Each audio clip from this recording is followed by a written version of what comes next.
Hello, dear student of class 4th. Today I am going to start lesson number 7 in Hindi 2 and the chapter name is क्रिया और काल. Student, इस पाठ में मैं सबसे पहले आपको बताने वाली हूँ कि क्रिया शब्द कौन कौन से होते हैं.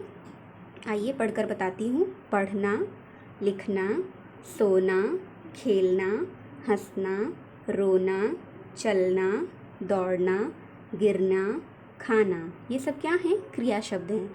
स्टूडेंट, आप इस तरह से भी समझ सकते हैं कि अभी मैं आपको पढ़ा रही हूँ. मैं क्या कर रही हूँ? क्रिया कर रही हूँ. आप क्या कर रहे हैं? मेरी बातों को सुन रहे हैं, समझ रहे हैं. आप क्या कर रहे हैं? आप भी क्रिया कर रहे हैं. तो आइए अब पाठ शुरू करते हैं. आपको इसकी परिभाषा बताती हूँ. जिन शब्दों से किसी काम के करने या होने का बोध होता है उसे क्या कहते हैं? क्रिया कहते हैं. ठीक है स्टूडेंट, जिस भी शब्द से यानी जो भी काम हम करते हैं वो क्या होता है? क्रिया होता है. और जो भी काम होता है, अब आप सोचते होंगे होता है का क्या अर्थ होता है? करने का अर्थ है कि हम लिख रहे हैं, पढ़ रहे हैं, खा रहे हैं, ये सब क्या है? क्रिया है. लेकिन अपने आप से होने वाली चीज़ें, जैसे सूरज निकल रहा है, वर्षा हो रही है, चिड़िया चहचहा रही है, तो ये सब क्या होता है? ये भी क्रिया ही होती है. तो आपके पास यहाँ पे किताब में आपको दिया हुआ है किए जाने वाले काम और अपने आप से होने वाले काम. तो देखिए, अब इन दोनों को पढ़ेंगे तो आपको इसमें अंतर समझ में आएगा. तो किए जाने वाले काम कौन कौन से होते हैं? आना, जाना, सोना, लिखना, उठना, भागना, झूलना, बोलना, सुनना, उछलना, रुकना, लेना, देना, पढ़ना, चढ़ना, काटना, खेलना, जोड़ना, घूमना, पहनना, उतारना. इस तरह बहुत सारे क्रिया शब्द हैं जो आप दिन भर में करते हैं. वो सभी क्या हैं? क्रियाएं हैं. अब आते हैं अपने आप होने वाले काम, जैसे फूल खिलना, बिजली चमकना, बर्फ गिरना, नदी बहना, शाम होना, आंधी चलना और अंधेरा होना. ये सब क्या है? अपने आप से होने वाली क्रियाएं हैं. ठीक है स्टूडेंट, अब हम आगे बढ़ते हैं. क्रिया के लिए स्टूडेंट दो चीज़ों का होना, 2 पॉइंट का होना बहुत ज़्यादा ज़रूरी होता है, जो कि क्या क्या है आपके सामने आपको दिख रहा होगा. कर्ता और कर्म. कर्ता कौन होता है? जो क्रिया करता है. एक व्यक्ति की ज़रूरत होगी जो कि काम करेगा. और कर्म क्या है? जो काम वो करता है. ठीक है स्टूडेंट, तो कर्ता और कर्म ये 2 चीज़ें क्रिया के लिए बहुत ही ज़्यादा आवश्यक हैं. तो आइए, अब आप सामने चित्र देख रहे हैं, चित्र के अनुसार हम इसे समझते हैं. पहला चित्र क्या कह रहा है? रसोइया रोटी बना रहा है. दूसरा चित्र क्या कह रहा है? अखिलेश चित्र बना रहा है. तो आइए अब मैं आपको बताती हूँ कि इसमें कर्ता कौन है. कर्ता की परिभाषा क्या होती है? काम, क्रिया को करने वाला कर्ता कहलाता है, यानी जो काम कर रहा होगा. यहाँ कौन काम कर रहा है? ये रोटी कौन बना रहा है? रसोइया बना रहा है. तो रसोइया क्या कहलाएगा? कर्ता कहलाएगा. सेकंड चित्र में देखिए, इसमें पूछ रहा है चित्र कौन बना रहा है? चित्र अखिलेश बना रहा है, तो अखिलेश क्या होगा? कर्ता होगा. अब आइए स्टूडेंट, कर्म के बारे में पढ़ते हैं. कर्ता जो काम करता है, जो वो काम कर रहा है, काम को आपको ढूंढना है, वही क्या होता है? कर्म कहलाता है. ठीक है, तो अब हम देखेंगे कि रसोइया क्या बना रहा है. क्या, जब आप क्या प्रश्न करेंगे तो आपको मिलेगा रोटी. वही रोटी क्या होगी? कर्म होगी, ऑब्जेक्ट होगी. ठीक है, अगला है अखिलेश क्या बना रहा है? अखिलेश चित्र बना रहा है, तो वहाँ पे कर्म उसका क्या हुआ? चित्र हुआ, यानी वो चित्र बना रहा है. ठीक है, और इन दोनों में क्रियाएं क्या हैं? बना रहा है, बना रहा है. बनाना उसकी क्रिया है, वो क्रिया कर रहा है. वो रोटी बना रहा है और वो चित्र बना रहा है. तो आपको समझ में आ गया होगा कि कर्ता और कर्म क्या है. मैं फिर से रिपीट करती हूँ. काम करने वाले को कर्ता कहते हैं और जो काम कर्ता कर रहा है उसे क्रिया कर्म कहते हैं. जो काम कर्ता करेगा वो क्या होता है? कर्म होता है. तो क्रिया के लिए 2 पॉइंट बहुत ज़रूरी हैं. पहला कर्ता और दूसरा कर्म. अब आइए हम क्रिया के भेद के बारे में पढ़ते हैं. भेद मतलब क्या होता है स्टूडेंट? प्रकार, उसके टाइप्स, उसके काइंड्स जो भी होते हैं. तो क्रिया के 2 भेद होते हैं. एक होता है सकर्मक, दूसरा होता है अकर्मक. अब हम आपको इसकी परिभाषा बताते हैं. सकर्मक क्रिया क्या होती है? जिस क्रिया को करने के लिए कर्म की आवश्यकता होती है. अभी मैंने आपको ऊपर बताया कर्म क्या होता है. तो उस जिस क्रिया के लिए कर्म की आवश्यकता होती है उसे सकर्मक क्रिया कहते हैं. जैसे चित्र में देखिए, विनय फल खा रहा है, नीलम झूला झूल रही है. इन वाक्यों में फल, जो कि रेड कलर से लिखा है, पिंक कलर से आप देख रहे होंगे, फल क्या है, कर्म है। और यहाँ पे नीलम क्या झूल रही है, झूला झूल रही है। आप सीधे इसको एक प्रश्न के रूप में बना लीजिए। जैसे विनय क्या खा रहा है, तो आपको उत्तर मिलेगा फल। अगर आपको कोई उत्तर मिलता है यानी कि उस वाक्य में कर्म है, और अगर उत्तर नहीं मिलता है तो इसका मतलब उसमें कर्म नहीं है। तो इसमें कर्म क्या है, फल, यानी विनय फल खा रहा है। तो इस क्रिया में हमें कर्म मिल गया, यानी कि ये क्रिया कौन सी है, सकर्मक क्रिया है। अब आइए आगे चलते हैं अकर्मक क्रिया पे। अकर्मक क्रिया क्या होती है, जिस क्रिया के लिए कर्म की आवश्यकता नहीं होती है, मतलब अकर्मक क्रिया में कर्म नहीं होगा, कर्म की अनुपस्थिति होगी। तो चलिए इसका एग्जाम्पल देखिए। रोहन हंस रहा है, सीमा सो रही है। रोहन हंस रहा है, तो अब आप प्रश्न करेंगे क्या हंस रहा है। तो क्या हंस रहा है, ये कोई करेक्ट प्रश्न भी नहीं है, बहुत ही गलत सा प्रतीत हो रहा है, और इसमें कोई कर्म नहीं है। ठीक है, तो यहाँ पे सिर्फ क्रिया है, रोहन हंस रहा है और सीमा सो रही है, इसमें कोई कर्म नहीं है, इसलिए यह क्या होगा, अकर्मक क्रिया होगी। ठीक है स्टूडेंट, फिर से मैं एक बार रिपीट कर देती हूँ। जिस क्रिया के साथ कर्म होगा वो सकर्मक, और जिस क्रिया के साथ कर्म नहीं होगा वह क्या होगी, अकर्मक क्रिया होगी। ठीक है, तो नीचे आपको यहाँ पे एक पॉइंट दिया है, देखिए अन्य अकर्मक क्रियाएं। अकर्मक क्रियाएं कौन कौन सी होती हैं, कुछ आपको बताया गया है, जैसे आना, जाना, सोना, उठना, भागना, घूमना। ये अपने आप में क्या है, अकर्मक क्रियाएं हैं, मतलब इसके साथ आपको कभी भी कर्म नहीं मिलेगा, कर्म जुड़ा हुआ नहीं रहेगा।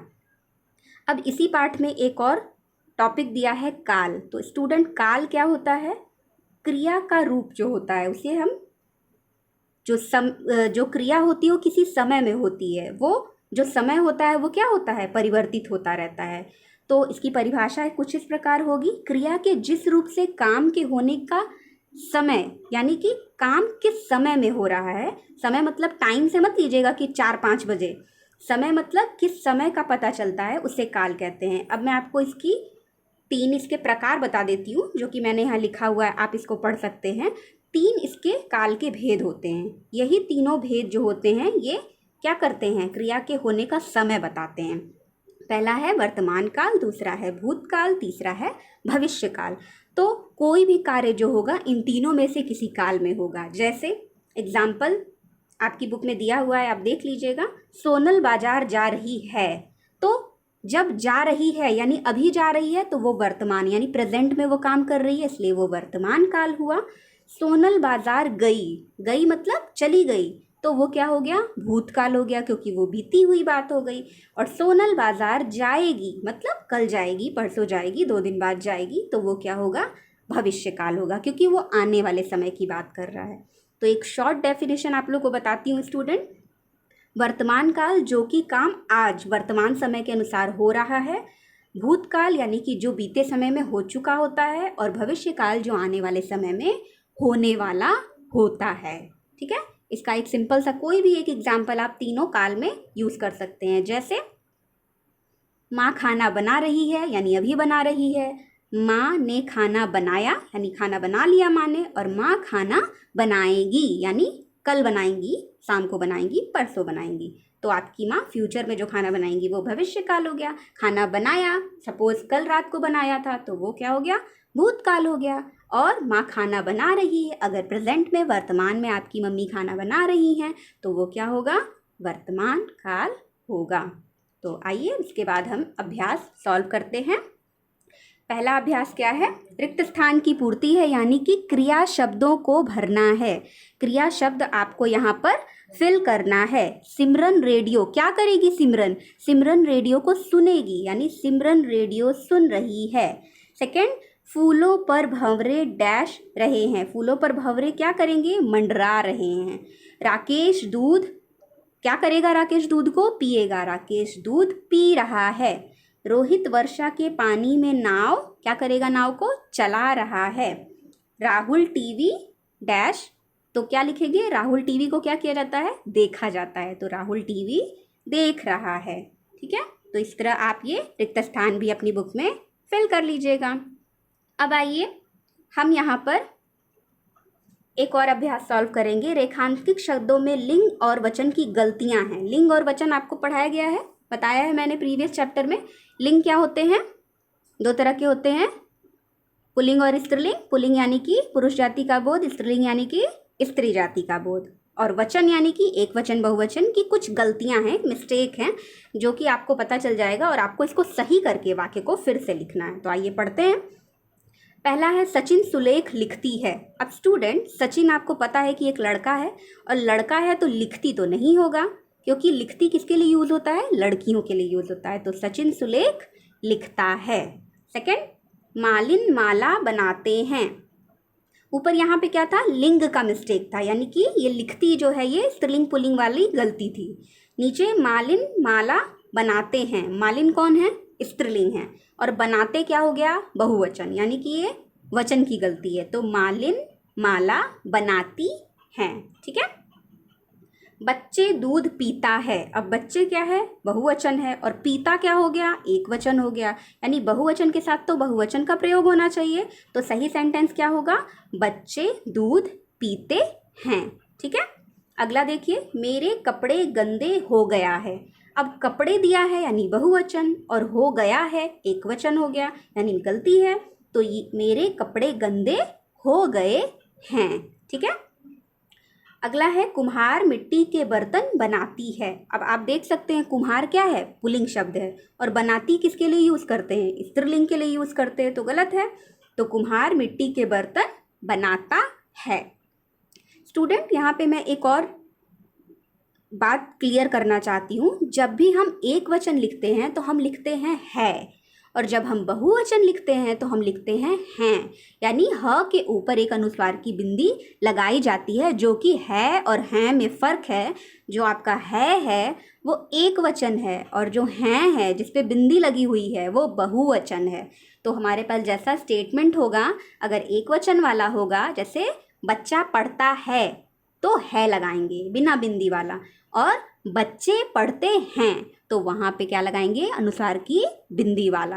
ये है और हैं, ये दोनों भी अपने आप में एक वचन बहुवचन में विभाजित हैं, बटे हुए हैं। तो इसका आप हमेशा ध्यान दीजिएगा कि कहाँ पे कौन सा वाला यूज़ करना है। That's all for today. आज का आपका होमवर्क है, चैप्टर को अच्छे से पढ़ लीजिएगा, डेफिनेशंस को लर्न करिएगा, और सारी एक्सरसाइजेस को बुक में फिल कर लीजिएगा। That's all for today.